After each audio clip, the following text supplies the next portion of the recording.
Good evening, everyone. I'm audible to everyone. If you're getting a voice, please reply.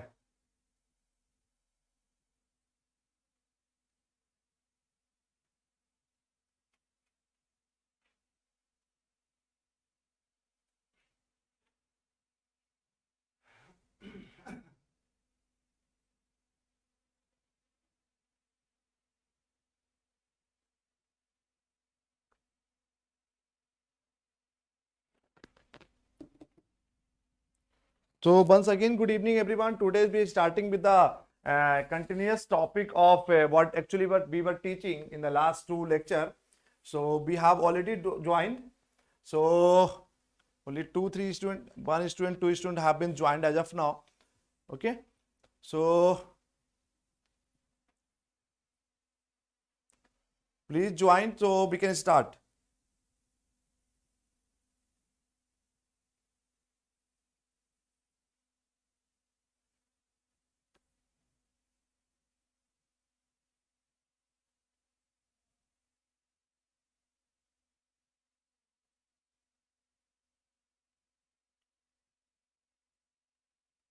Okay, so once again, good evening, everyone. Pencil.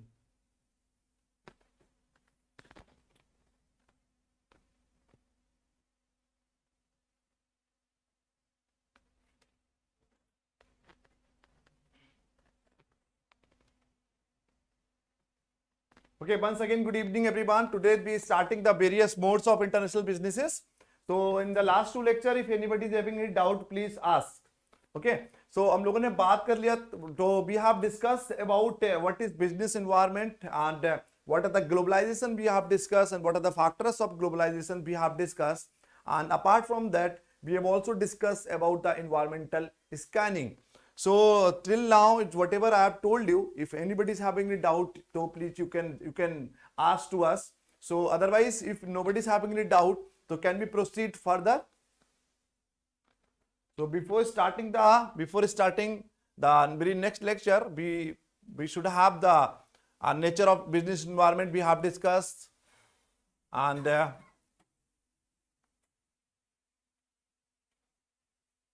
this is also we have already discussed. That is all about the environmental scanning and integration of the economies we have already discussed. The drivers of globalization we have already discussed. So today we are starting with the globalization's drivers, because in the last lecture, so there was some certain technological problems, so we cannot take the classes from this screen. So that is the only reasons. Again, I'm starting with the globalization's drivers, what actually we have. So before starting with the drivers of the globalization, firstly we should have basic idea about what is the globalization. So globalization is integration of the economy. Okay, means whole world will come under the single umbrella. Okay, means suppose that you are sitting at India, you can do trade with the person who was sitting at the last corner of the world. So the more the impact of the globalization, the more the interdependency has been increased so far since the globalization came into the existence in across the globe. So that is the only reasons we have to be concerned about the what are the various drivers of the globalization we have. So we have the market drivers, we have cost drivers, we have competitive drivers, we have government drivers. Okay, so we'll try to complete all the drivers in a one by one. So we are starting with the market drivers. Whatever the market drivers we have. So what is market drivers? Market drivers is all about whatever the market factors which is actually accelerating the growth of the globalization, accelerating the growth of the market, accelerating the growth of the economy. That is called market drivers. So what are the factors we have to be looked? What are the factors we have to be looked while talking about the market drivers? We have per capita income converging among the industrialized nations.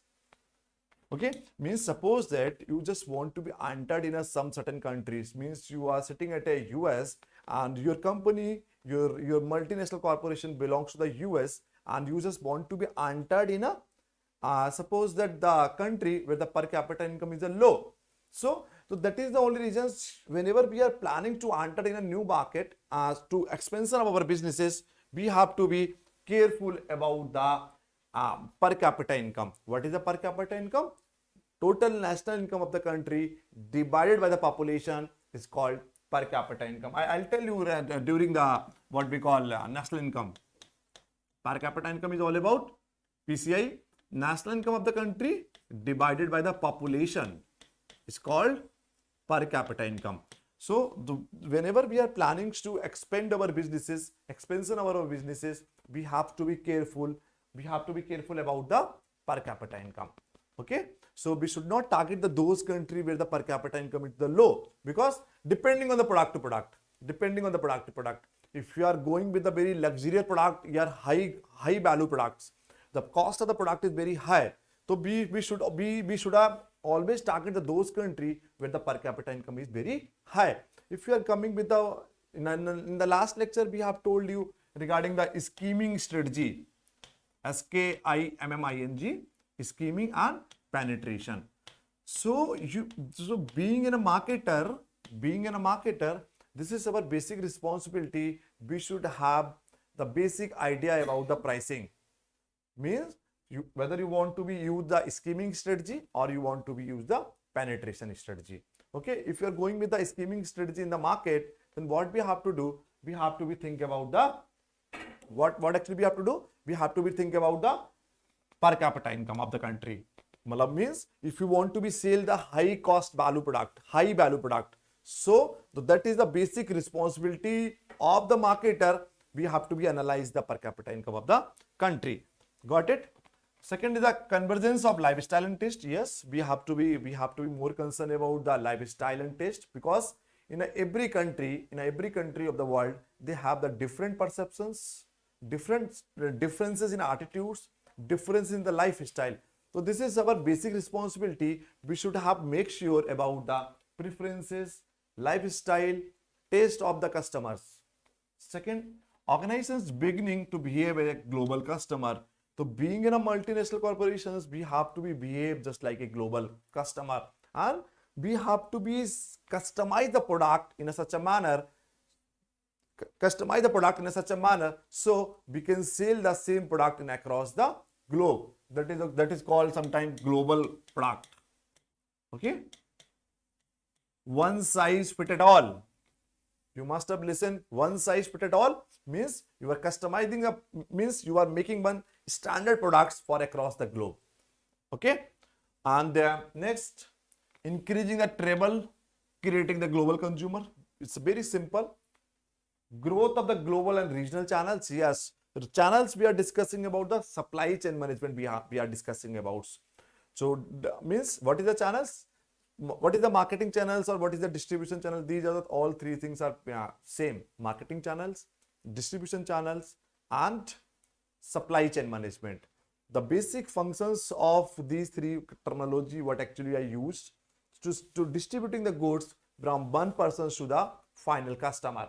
So growth of the global and regional channel, because in a present scenario, if you just want to be make sure and you just want to be make certain profit and just want to take certain competitive advantages, then what you have to do? You have to be build a very strong supply chain management.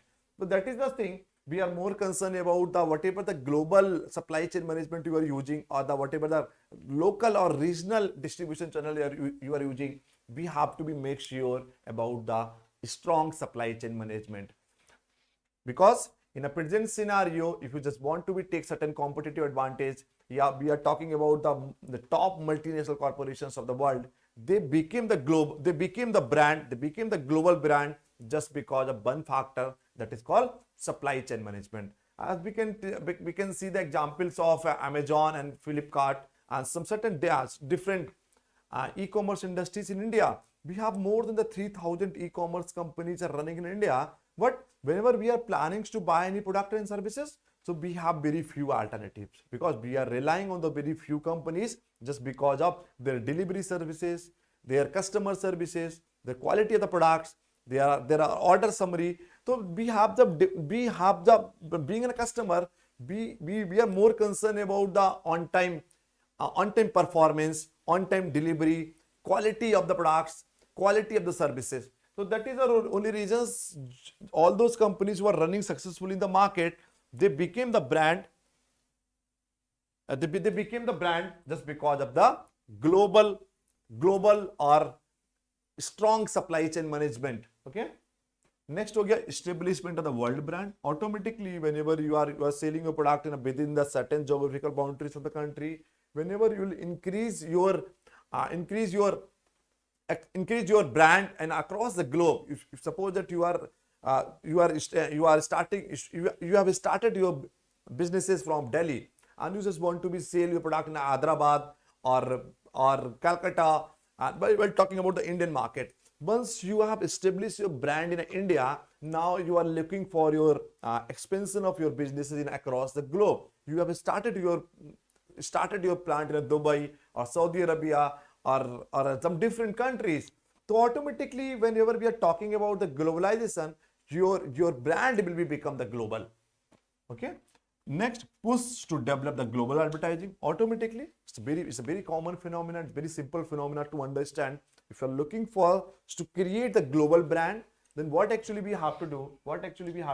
We have to do certain global advertising. Okay, because suppose that we can see the example of any particular XYZ product. You just want to be sell your product in a suppose that different Middle East region. Okay, you are manufacturing a product in India and you just want to be sell your product in across the Middle East, Jordan and Saudi Arabia, Oman, Bahrain, Dubai. And so what actually we have to do? We have to do some certain global advertising also. Means if suppose that if you just want to be sell a product in a Middle East and you are putting your advertisement on a local or regional newspaper, so there is no sense of such advertising. Then we have to choose some certain medium, just like we can take the example of the aljazeera.com. Al Jazeera newspapers we have, which is actually global newspaper we have. So what actually we have to do? Okay, means suppose that you just want to create the global brand, we have to do certain global advertising. And apart from market driver, second is the cost driver. In a cost driver, we have to be certain factors. And the continuous push for economy of scale. Yes, we have to be what actually we have to do. We will try to achieve the economy of scale. I think I started this lecture in the last lecture we have discussed about the economy of scale. What is all about the economy of scale? Economy of scale is all about the mass production.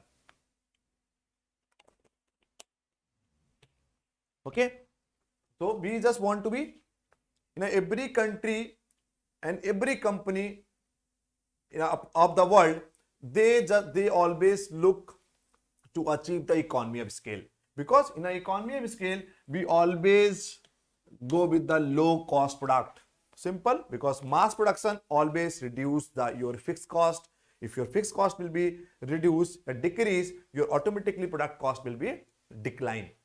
So continuous push for the economy of scale, we always try to achieve the economy of scale. Second, accelerating the technological innovation. Yes, whenever we are more focusing on the research and development, we have started using the advanced technology, automatically your growth will be increased. Advances in transportation, yes, we have to use the very highest and the very quickest and the simplest transportation mode. We have the different transportation mode available in the market, whether we have to choosing the air or ship or certain road transport, rail transport. We have a number of the transportation modes are available in the market. We have to take the decision depending on the product to product, depending on the durability of the product. While talking of the consumer durable, you can take the risk for the 3 months or 4 months. While talking about the perishable items, if you have or medicine where the certain expiries of particular product is there, then we have to use a certain different transportation mode. Then emergence of newly industrialized countries with the productive capabilities and low labor cost. Yes, we always try to target those countries where we can achieve the comparative cost advantage. What is the comparative cost advantage? Comparative cost advantage theory has given by the David Ricardo. What actually he used to say? He has focused on the minimization of the cost. Means we should target those countries where the overall cost of factor of production is minimum. So we should target those countries where the productive capacity is already available and where the low labor cost, like China, like India. In India, population is very much high, and while talking about the skilled labor and the unskilled labor, India is having the highest number of skilled labor and cheapest highest number of skilled labor and the unskilled labor. In a very minimum amount, you can get the certain MBAs or technical educations, graduate, BTech. Okay, so that is the thing. We have some certain cheapest skilled labor in India and the unskilled labor. Next, increasing the cost of product development related to the market life. Simple. Next, government drivers. What are the government factors which is actually impacting on the globalization, and what are the government factors which is actually accelerating the growth of the economy, accelerating the growth of the particular company? So government drivers, reduction of tariff barrier. What is tariff barrier? Yesterday's lecture I have told you. Taxes and duties. So whatever the taxes and duties we are imposing on the international trade, that is called tariff barriers. Okay. So if government will slash down, government will decrease the tariff barriers, government will decrease the charges of the taxes, what actually they are imposing, automatically there will be a higher chances of productivity, higher chances of the growth, higher chances of movement of FDI, movement of multinational corporations from developed country to the developing countries to the LDCs, and LDCs to underdeveloped countries. So automatically tariff barriers plays a very key role. We always try to target those countries where the tariff rate is very minimum, or because if this tariff rate or what we call if tariff rates are very complex, we should not target those countries. Then reduction of non-tariff barriers. Tariff barrier which we are imposing on the basis of quantitative, and non-tariff barriers which we are imposing on the basis of qualitative. I'll tell you these particular things during the World Trade Organization when I'll teach. So what is non-tariff barrier? I'm just describing in a one line. Whatever the barriers we are imposing on the basis of quality, on the basis of taste, on the basis of color, on the basis of preferences, that is called non-tariff barriers. I'll tell you these particular things. Next, creation of the blocks, that is regional economic integrations. I'm just discussing about REI is again one of the important topics of particular UGC NET in international business and economics. So I'll tell you these particular topics. Government tries to create certain blocks so there can be free movement of labor and capital, there can be free movement of certain businesses. Okay. Decline in the role of government as producers and customers. Yes, if the government will not be intervene, I have already told you regarding the market environment. If government will be poking their nose in every single aspect for the consumers and for the producers, so chances of productivity is very minimum. Then privatization in the previously state-dominated economies. Yes, we should we should focus on the privatizations. Then shift to open market economies from the closed economies. Yes, what actually we have done during the economic reforms in 1991, what we have done, liberalization, privatization and globalization. So we should target, we should start opening up of our economy. Okay, suppose that your economy is closed. You don't want any interventions from the different multinational corporations of the world. So sometimes in a short run you can get certain benefit for your organizations, benefit for your country, benefit for your companies. But while talking about the long run, businesses, we will not be able to get certain success in the market. So that is the only reason. What actually we should prefer. We should have open our economy from the close. Okay. Next is increasing the participation of the China and India in the global economy. As we know, since last 30-40 years, India and China is one of the booming market, one of the booming economy in the world. Next, other drivers, revolution of the information and the communication, that by IT. Yes, since last 10 years and 15 years, business model has been drastically changed. Then competitive drivers. Competitive drivers is all about we are making the policies on the basis of different. Like Continue increase in the level of world trade, yes. Increase the ownership of corporations via foreign acquirers, yes, it has been increased. Rise of new competitors intent upon the becoming the global competitor, very simple. Growth of global network making the countries interdependent in particular industries. More companies becoming the global centered rather than the nationally centered. Yes, we should target our companies so they can become the global centered rather than the nationally centered. I'll tell you this particular thing during the EPRG model. When I'll tell you the EPRG model, then I'll tell you. Globalization of the financial market we have, improvement of business travel. Okay, so these are the four basic drivers of globalization. Now we are moving towards threats and opportunities. Now conditions for globalization we are more concerned about. I'll be sharing with this particular PPT after once all three lecture will be complete, then I'll be sharing this particular PPT. Okay, now what are the conditions for globalization? When we are looking for the globalization across the globe, we just want to be we just want to be entering a new businesses. So without these factors, there is very least possibilities of globalization. First is business freedom, yes. No unnecessary government restrictions like restrictions on sourcing of fund, other factors from abroad, and the liberalization is the first step that actually we are discussing about since the very first lecture. There should be certain business freedom. There should be certain facilitators. There should be certain government support we have discussed. There should be some certain resources like money, like material, like labor, like capital we have. Competitors should be there. Without the competitors, you will not be able to get certain success in the long run. So this is what is all about the certain conditions we are requiring for globalization. Now, this is the core topic actually. Now, so this is what actually we have teach you since last 3-4 lecture. Now we are moving towards what are the reasons for entering in a global market. There are a number of steps that need to be taken before you decide to the international market. First, analyze the international marketing environment. We have already discussed. A pastel or a step, both are the same thing. Pastel analysis need to be conducted on the market you enter to assess the whether it is a worthwhile or not. Means without doing the marketing environment, we should not enter in any market. Simple. Now, you have certain idea what is the benefit to entering in a new market. What are the factors we have to be analyzed? We have concern about the internal factors we have discussed. We have discussed about the micro factors. We have discussed the macro factors. We have done certain environmental scanning also. Now, after analyzing these many things, now we are planning to enter in a international market. Now, what are the various modes to enter in an international business? This is what actually topic.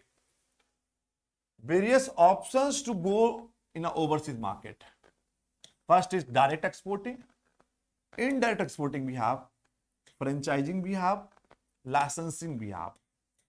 So, we'll try to complete all these 7-8 modes of international business in a one by one. Firstly, the direct exporting we have. What is the direct exporting? Means suppose that you are manufacturing a product in India, directly you are exporting to the China. That is called direct exporting. Means the organization produce their product in their home country and then sell them to the customer overseas. Simple. Home country where the company belongs, host country where you just want to be sell your product. So means simple, you are manufacturing, you are producing certain products in your country and directly you are exporting in a different market. It's called direct exporting. Indirect exporting, the organization sell the products to a third party who then sell its own within the foreign market. Sometimes due to certain geographical differences, certain political differences, certain border clashes, what actually we do, we tries to involvement of the third party. Okay, then we try to sell our product. Like suppose that if India and Pakistan is having certain border clashes, what actually we have seen in real life after the Pulwama attack, we have withdrawn the most favored nations quota from the Pakistan, and apart from the MFN quota, we have stopped doing certain trade. So sometimes what actually we have to do while doing certain indirect exporting, suppose that there are certain classes between India and Pakistan, and whatever the product you are making, which is actually able to sell in only Pakistan market, then what you can do, you can make involvement of the Bangladesh. Mean you are exporting a product to the India to Bangladesh, then Bangladesh to the Pakistan. Means selling a product through certain indifferences or certain intermediate channels. Okay, you just want to be enter in a Pakistan market while exporting a product, you can get it the certain involvement of the Pakistan, involvement of Bangladesh or certain Afghanistan or different countries. Then licensing, we have less risky market entry method is licensing. Here the licensor will grant the organizations in a foreign market a license to produce the product, use the brand name, etc. In return, they will receive a royalty. Software companies, pharmaceuticals companies, in a licensing, what actually we have to do? Suppose that you just want to be entered in a foreign market, then what you can do? You can take the license from some different company and you can start the businesses. Means because what actually happen in terms of the pharmaceutical industries or in terms of the software companies or technological companies, very few persons they have some certain patent.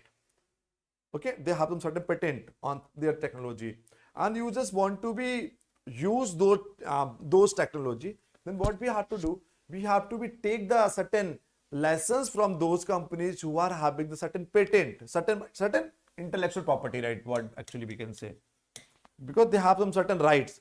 So being in a marketer, what we can do? We have to pay some certain royalty to the person who is having the license. He will grant the license for a certain period of the time, and accordingly we have to pay the royalties. Okay. Next is the franchising. It's a very common. McDonald's, Domino's, and the CCD, KFC. There are n number of the multinational corporations. Not actually we are also doing like working on the franchising model. So what we can do in a franchising?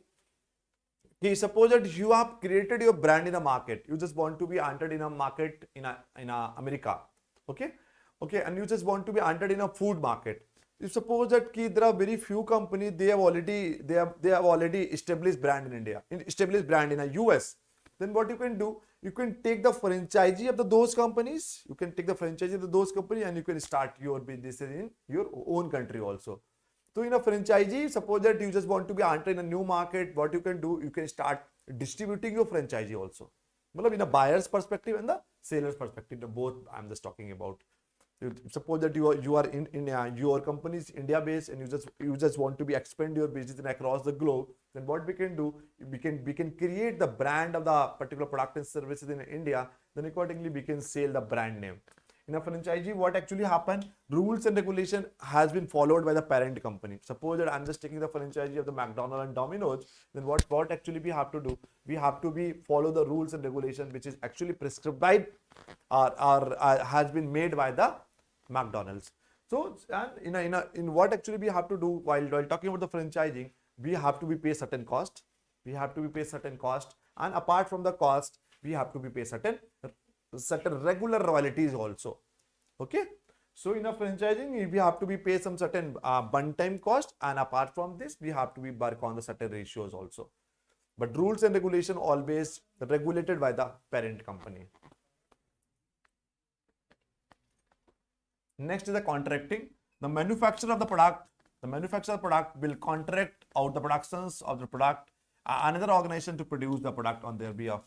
So it's a very common phenomena that is called contracting. Since last 10 15 years we have seen so far most of the companies they are working on the contracting. What they actually doing, that is called 3PL on third party logistic and fourth party logistic. Means what we can do, we can outsource certain work. We can give certain works to different countries. Okay, so there are a number of the outsourcing industry. They are working like this. They are working on certain practices. They are providing some certain services. Few companies are providing certain technological services. Few companies are providing certain transportation services.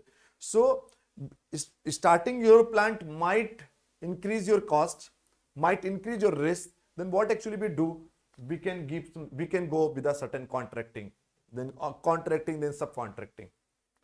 And then FDI is all about very simple. Ultimate decisions to sell abroad is the decisions to establish a manufacturing plant in the host country. The government of the host country may give the organizations some form of the tax advantage because they wish to attract inward investment to help create employment for the economy. Miss FDI is all about foreign direct investment we are talking about. Suppose that you belongs to India and just want to be entered in a business in a different market, then what we can do? You can go with your capital, you can start manufacturing of your plant in a certain countries. Okay. Suppose that Tata belongs to India, they have started certain manufacturing plant of their vehicles in a Dubai or some different countries. That is called FDI. So foreign direct investment is all about on the basis of certain government regulations. So if suppose that they have some certain relaxations, they have some certain benefits to start their businesses. So foreign direct investment is all about, in a simple line, if you have started your manufacturing facilities in a more than one country, it's called foreign direct investment. Means if you are directly investing your capital in a different countries. Then joint venture. Sometimes what actually we can do, you just want to be entered in a new market, what you can do, you can go with the joint venture, because joint venture reduce the competition, joint venture reduce the cost of the advertising, joint venture reduce the cost, joint venture reduce the risk also. Example, Maruti Suzuki we have, it used to be the Tata Docomo, it used to be the PNB MetLife, Tata Chorus. So we have the n number of the examples of the Tata, n number of the examples of the joint venture. Suppose that A plus B is equal to AB. Please do remember, whenever we are talking about the joint venture, the name of the brand name will be one. Okay, means suppose that Maruti and Suzuki, they became the Maruti Suzuki. So in a joint venture, both the brand name will be regulated. Okay. So example, you should have remember the examples: Maruti Suzuki, PNB MetLife, Tata Docomo. Then merger and acquisition. There is a slightly differences between the joint venture and the merger. Merger, what is all? A plus B. Either A or B, sometimes C also. Merger means two companies will be merged in a one companies. So depending on their mutual understanding, they can use their, suppose that A and B are mixing, so they can use the brand name of A, they can use the brand name of B. Sometimes they can go with the new brand name, that it can be the C also. So it totally depends what actually you are using. The merger, if suppose that two companies are coming together, they started working together, that is called merger. Then last, acquisition. Acquisition is all about to acquiring certain person, acquiring certain companies. Like Vodafone acquired the Idea, Airtel acquired the Tata Docomo. Okay, so we have seen so many examples since last 15-20 years. Tata Motors acquired the Jaguar. So since last 15-20 years, we have seen so many examples of acquisitions. If you are acquiring certain companies forcefully while investing certain amount of the money, is called acquisition. Means to buy certain companies, buy the brand name of certain companies. In the last month, we have seen Byju's has bought the Whitehead Junior. So since last in a every day, if you are reading the newspaper of Economic Times, the Business Standard, so we have seen so many examples of the merger, acquisitions, and the joint venture. And apart from this, so we have certain one other strategy of what we call entering a new market, that is strategic alliance. Very new concept to enter in an international business, in even domestic business also. So what is all about the strategic alliance? In a strategic alliance, what actually we do? Two companies work simultaneously to achieve the common goals. Okay. What actually we do in a strategic alliance? Suppose that A companies have some certain technology, B companies having some certain technology. So what we can do? We can make certain alliances for certain product for certain period of time, is called strategic alliance. So in a strategic alliance, what actually we do? We do the alliances of certain strategy, not a certain company. If we are making the alliance of the company, that is called joint venture or merger. But in a strategic alliance, we are more concerned about the making the alliances of certain strategy. Means if you are having the certain expertise of the different companies, because across the globe, every companies are having certain POS, point of point of sale and point of difference, and what we call USP, unique selling point. So suppose that you just want to be take the advantage of certain competitiveness of certain company, then sometimes what actually we do, we make certain strategic alliances for certain period of the time for certain product and services. So this is all about the various modes of the international businesses we have discussed about. So if anybody is having any doubt, you can ask. I'm just giving you another 2-3 minutes to discuss about any doubt. If anyone is having any doubt, so please ask. Otherwise, yeah, we have to conclude the today's lecture.